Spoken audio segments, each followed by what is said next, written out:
రైతును బట్టే గుర్రం ఉంటుంది. పాలకులను బట్టే వ్యవస్థలు నడుస్తాయి. జగన్మోహన్ రెడ్డి పాలనలో వైద్య రంగంలో విప్లవాత్మక మార్పులతో అద్భుతాలు ఆవిష్కరించింది. మరి అదే వైద్య వ్యవస్థ కూటమి పాలనలో 16 నెలల్లోనే అధ్వానంగా తయారైంది. గత ప్రభుత్వంలో ప్రభుత్వ ఆసుపత్రులకు రాజయోగం పడితే ఇప్పుడు అవే ఆసుపత్రులకు మాయ రోగం పట్టింది.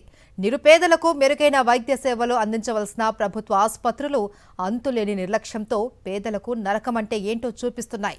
ఏలూరు ప్రభుత్వ ఆసుపత్రికి వెళ్తే చాలు వైద్య రంగం ఎంత అధ్వానంగా తయారైందో అర్థమవుతోంది. ఏలూరు జిల్లా కేంద్రంలో ఉన్న ప్రభుత్వ ఆసుపత్రికి ఉమ్మడి పశ్చిమ గోదావరి జిల్లా నలుమూలల నుండి ప్రజలు వైద్యం కోసం వస్తూ ఉంటారు. ఏజెన్సీ ప్రాంతంలో నివసించే ఆదివాసీలు వైద్యం కోసం ఇక్కడికే రావాలి. జగన్మోహన్ రెడ్డి హయాంలో ఈ ఆసుపత్రి ఓ వెలుగు వెలిగింది. వైద్య రంగానికి పెద్దపీట వేసిన జగన్మోహన్ రెడ్డి వైద్యులు, వైద్య సిబ్బందిని అవసరాలకు అనుగుణంగా నియమించారు. ఇతరత్రా మౌలిక సదుపాయాలను పెంచారు. అయితే కూటమి అధికారంలోకి వచ్చిన తర్వాత ఆసుపత్రికి మాయరోగం వచ్చినట్లయింది. ప్రస్తుతం ఈ ఆసుపత్రికి రావాలంటే పేదలు భయపడాల్సిన పరిస్థితులు నెలకొన్నాయి. సరిపడా సంఖ్యలో వైద్యులు లేరు. నియామకాలపై కూటమి దృష్టి పెట్టడం లేదు. కొత్త వసతులు, సదుపాయాలు కల్పించడం మాట దేవుడెరుగు. ఉన్న సదుపాయాలే సిబ్బంది నిర్వాకాలతో అఘోరిస్తున్నాయి. రోగులకు వినియోగించే వీల్ చైర్లను రోగి బంధువులే తోసుకుంటూ పోవాల్సి వస్తోంది. అవసరమైన మందులను కొనుగోలు చేయటం లేదు. రోగులను పట్టించుకునే నాథుడే కరువయ్యాడని విమర్శలు వినిపిస్తున్నాయి. దెందులూరు మండలం వేగవరం గ్రామానికి చెందిన గురునాయుడికి సీరియస్ అయితే ఈ ఆసుపత్రికి తీసుకొచ్చారు. అయితే చేర్చుకోవటానికి వైద్యులు నిరాకరించడంతో తిరిగి ఇంటికి తీసుకుపోయారు. ఇంటికి వెళ్ళాక పరిస్థితి విషమించడంతో గురునాయుడు చనిపోయారు. వైద్యుల నిర్లక్ష్యమే తన తండ్రి మరణానికి కారణమని గురునాయుడు కూతురు సీతామహాలక్ష్మి ఆరోపిస్తున్నారు. ఇక్కడ ఎమర్జెన్సీ దగ్గర ఒక మేడం ఉంది. ఆ మేడం దగ్గరికి వెళ్ళి నేను అన్నను బెడ్ పడుతుంది, మా నాన్నకి ఆవేశం ఎక్కువైంది మేడం, జాయిన్ చేసుకోండి అని అన్న. ఆవిడేమో ఏమందంటే ఇక్కడ కాదు, ఎక్కడ నువ్వు ఓపీ రాయించి అక్కడికే వెళ్ళండి అని అన్నారు. అంటేనేమో అక్కడికి వెళ్ళి అడిగాను, ఇలాగ బ్లడ్ పడుతుందండి మేడం, ఇలాగా జాయిన్ చేసుకోండి, మా నాన్నకి ఆవేశంగా ఉందంట అని చెప్పాను. చెప్తే రిపోర్ట్లు వస్తేనే జాయిన్ చేసుకుంటాం, ఇప్పుడు జాయిన్ చేసుకోమని పంపించేశారు సార్. అన్ని ఇప్పుడు మా నాన్నేమో చనిపోయాడు, ఇక్కడ తీసుకొచ్చిన అత్తేమో చనిపోయారు. ఏం చేత మీరు ఎందుకు తీసుకెళ్లారని మళ్ళీ రివర్స్ లో మమ్మల్ని అడుగుతున్నారు. వాళ్ళు డాక్టర్లు వాళ్ళే అడుగుతున్నారు. తీసుకెళ్ళినప్పుడు జాయిన్ చేసుకున్నప్పుడు మా నాన్న రోడ్డు మీద ఉంచుతానా అని నేను అన్ని వాళ్ళు అడిగితేనేమో కాదమ్మా ఉంచాలి కదా అని అన్నట్టు మళ్ళీ వాళ్ళు రివర్స్ లో మాకు మాటలు చెప్తున్నారు. సార్ ఏం చేయాలి చెప్పండి, మీరే న్యాయం చేయండి. ఎంతమంది ఫ్యాన్లు ఇలా పోతే ఇలా అసలు చేస్తే నిత్యం 1000 నుంచి 1200 మంది దాకా రోగులు ఓపీకి వస్తూ ఉంటారు. అత్యవసర విభాగానికైతే ఇంచుమించు 200 మంది వస్తున్నారు. అయితే వచ్చిన రోగులకు తీవ్రమైన అస్వస్థత ఉంటే ఆసుపత్రి నిర్వాహకులు వారిని చేర్చుకోవటం లేదని, గుంటూరు, విజయవాడ ఆసుపత్రులకు వెళ్లిపోమని చెబుతున్నారని పేదలు ఆరోపిస్తున్నారు. Neurology, cardiology, pathology, urology, nephrology విభాగాల్లో నిపుణులే లేరు. ట్రామా కేర్లో సరిపడా సిబ్బంది లేక మంచాలన్నీ ఖాళీగా ఉంటున్నాయి.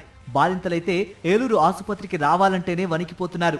సాధారణంగా సిజేరియన్ ఆపరేషన్ చేసిన రోగులకు కుట్లు వేస్తే 8 రోజుల వరకు ఆసుపత్రిలోనే వైద్యుల పర్యవేక్షణలో ఉంచుతారు. కానీ ఈ ఆసుపత్రిలో మాత్రం నెల రోజుల దాకా ఉంచేస్తున్నారు. ఎందుకంటే ఓసారి వేసిన కుట్లు ఇన్ఫెక్షన్ వచ్చిందని చెప్పి మళ్లీ కుట్లు వేస్తున్నారని బాధిత మహిళలు ఆరోపిస్తున్నారు. ట్రైనీ డాక్టర్లతో కుట్లు వేయించడం వల్లనే ఈ సమస్యలు వస్తున్నాయని రోగుల బంధువులు అనుమానిస్తున్నారు. చింతలపూడి నియోజకవర్గం లింగంపాలెంకు చెందిన శిరీష అనే మహిళకు ఓసారి కుట్లు వేశారు. డాక్టర్ పదే పొట్టపై నొక్కడంతో కుట్లు తెగిపోయాయని ఆమె తల్లి ఆరోపిస్తున్నారు. మా నెలల నుండి నిండిపోయి ఉండమన్నారు. ఉన్నాము, అరేత్రి కాగితాలన్నీ పూర్తి చేసి 7-8 అయిపోయింది. సర్లేమని ఉండిపోయాము. తెల్లారి మంగళవారం నాడు ఆపరేషన్ తీసుకెళ్లారు. ఆపరేషన్ చేశారు, బిడ్డను తీశారు, పైకి పంపించేశారు. ఆ రూమ్ లో ఉన్నాను సేపు ట్రీట్మెంట్ బాగానే అందింది. ఆడ నుంచి మళ్ళీ తీసుకొచ్చారు, ఇక్కడ వేసారు.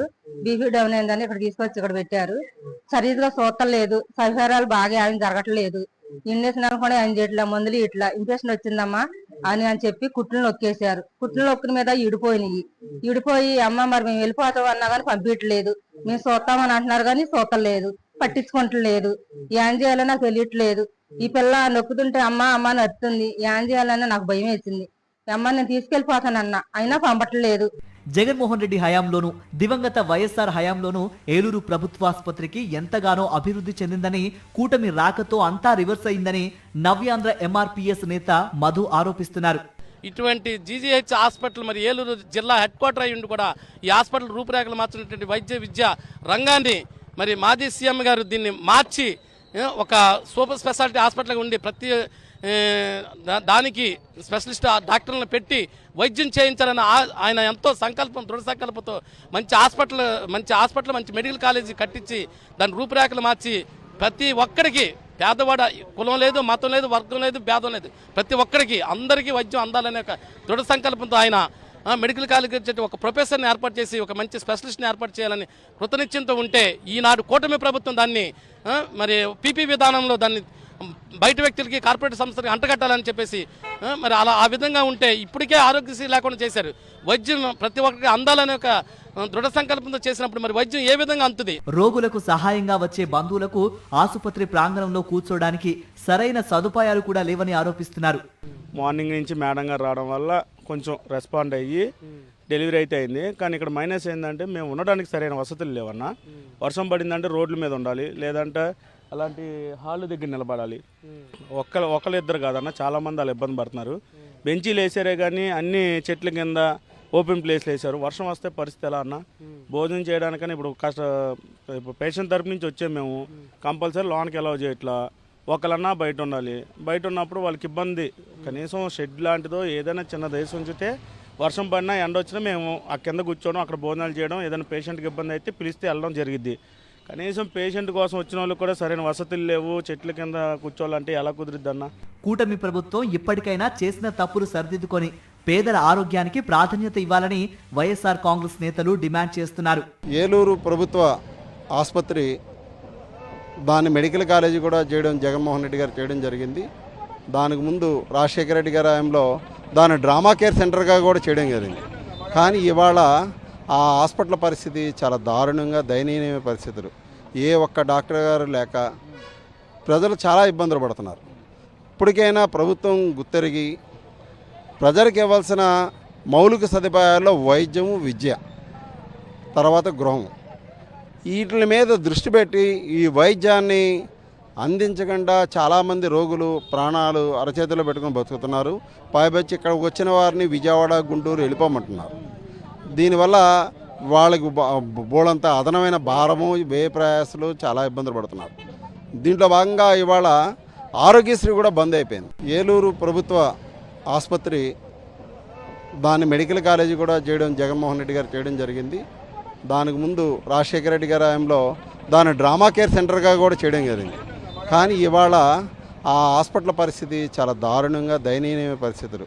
ఏ ఒక్క డాక్టర్ గారు లేక ప్రజలు చాలా ఇబ్బందులు పడుతున్నారు. ఇప్పటికైనా ప్రభుత్వం గుర్తెరిగి ప్రజలకు ఇవ్వాల్సిన మౌలిక సదుపాయాల్లో వైద్యము, విద్య, తర్వాత గృహం, వీటి మీద దృష్టి పెట్టి ఈ వైద్యాన్ని అందించకుండా చాలామంది రోగులు ప్రాణాలు అరచేతిలో పెట్టుకుని బతుకుతున్నారు. పైబచ్చి ఇక్కడ వచ్చిన వారిని విజయవాడ, గుంటూరు వెళ్ళిపోమంటున్నారు. దీనివల్ల వాళ్ళకి బోళంత అదనమైన భారము, వ్యయ ప్రయాసాలు, చాలా ఇబ్బందులు పడుతున్నారు. దీంట్లో భాగంగా ఇవాళ ఆరోగ్యశ్రీ కూడా బంద్ అయిపోయింది. ప్రభుత్వ రంగంలో ఉన్న మెడికల్ కాలేజీలను ప్రైవేటు వ్యాపారులకు దోచిపెడుతోన్న చంద్రబాబు నాయుడు కూటమి పేదల ఆరోగ్యాన్ని అటకెక్కించేసిందన్న విమర్శలు వెల్లువెత్తుతున్నాయి.